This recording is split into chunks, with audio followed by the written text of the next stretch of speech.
Apa kabar? Alhamdulillah, ini sidang etik sudah mulai berjalan. Anda melihat ini sama mirip dengan kasus Sambo, etik dulu baru pidana.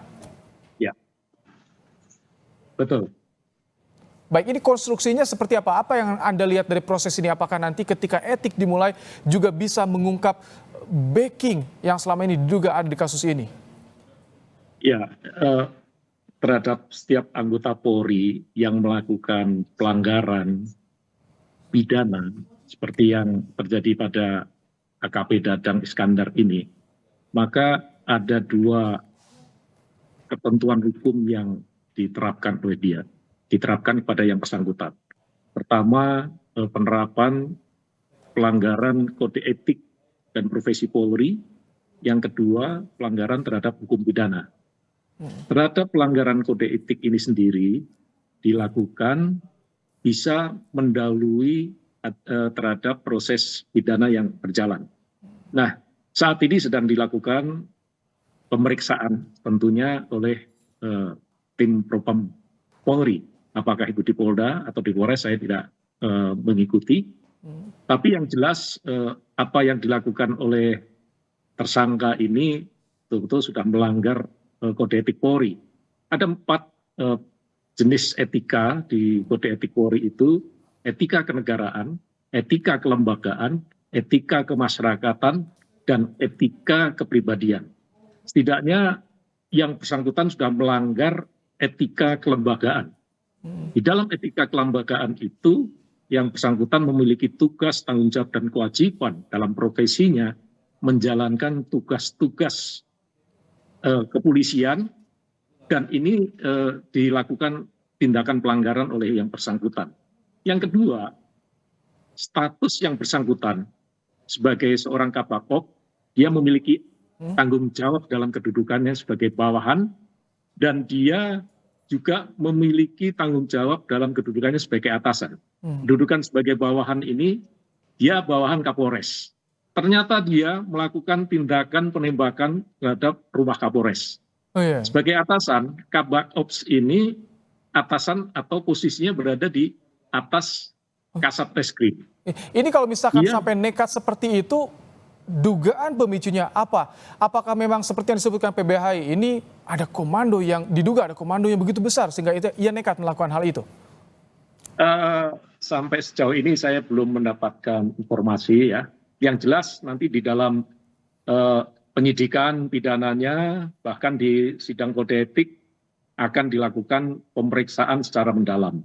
Yang jelas itu tadi, di dalam etika kelembagaan sudah banyak sekali etika atau aturan-aturan yang dilanggar oleh yang bersangkutan, sehingga menurut saya ini ada 2 jenis hukuman, hukuman etika dan disiplin administrasi. Yang bersangkutan pasti hukuman terberatnya adalah pemberhentian tidak dengan hormat. Untuk pidananya bagaimana?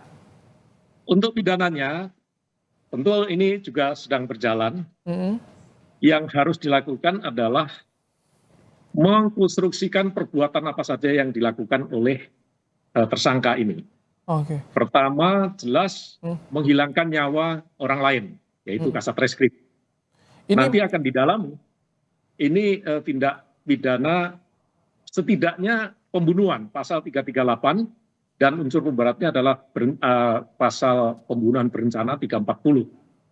Itu nah, ada nanti pasar berlapis juga tadi disampaikan oleh Menko Polkam, kemudian juga bagaimana nanti harus pembunuhan, dugaan unsur pembunuhan berencana ini bisa terpenuhi. Bagaimana Anda melihat dengan kasus dari kronologi yang kemarin terjadi ini, Pak Arief? Iya, ini nanti kan pasti akan dilihat dari latar belakangnya, Pak.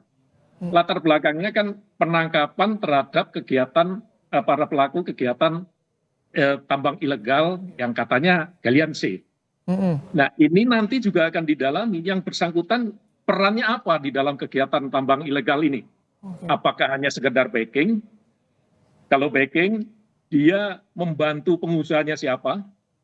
Kemudian yang kedua kemungkinannya apakah yang bersangkutan sebagai pemilik usaha tambang ilegal itu sehingga sampai semarah ini dia melakukan tindakan terhadap Kasat Reskrim.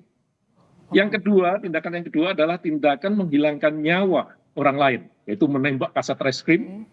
Ini harus pelajari apakah ini spontan atau memang dia sudah ada rencana ketika ada laporan dari mungkin sopirnya yang ditangkap atau orang yang ditangkap, yang bersangkutan merasa marah terus mendatangi, sudah ada niat mendatangi korban dan melakukan penembakan. Pak Arief, Ini kalau unsur-unsur kalau ya. dugaan seperti itu apakah bisa juga terungkap ketika sidang etik bergulir atau ini bisa terungkap di proses pidananya? Dugaan-dugaan tadi. Bisa. Bisa. Jadi di dalam sidang kode etik nanti akan dilihat proses perbuatan yang bersangkutan.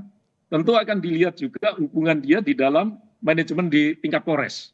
Birokrasinya bagaimana? Atasannya bagaimana tindakannya terhadap tindakan penegakan hukum itu.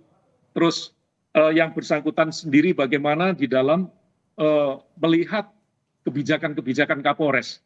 Sehingga proses manajerial di dalam tingkat Polres itu juga akan didalami di dalam proses pemeriksaan atau sidang komisi kode etik itu nanti.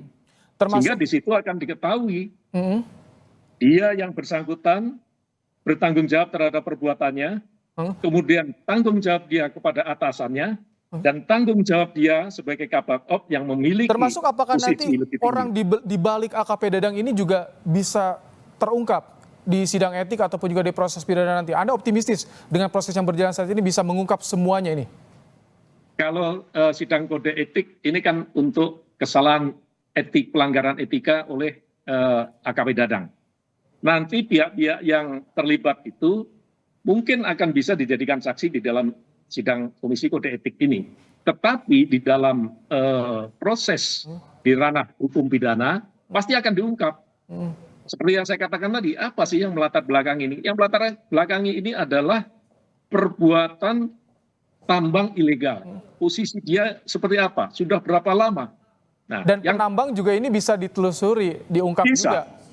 Bisa. Jadi nanti bahkan saya berpikir lebih jauh lagi, sudah berapa lama kegiatan itu dilakukan, kemudian yang bersangkutan memperoleh apa?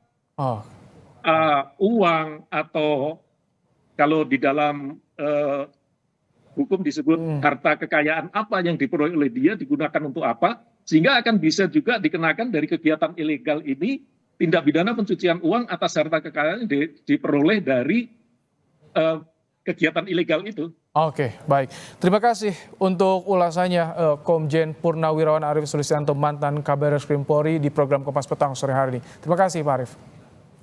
Terima kasih. Usai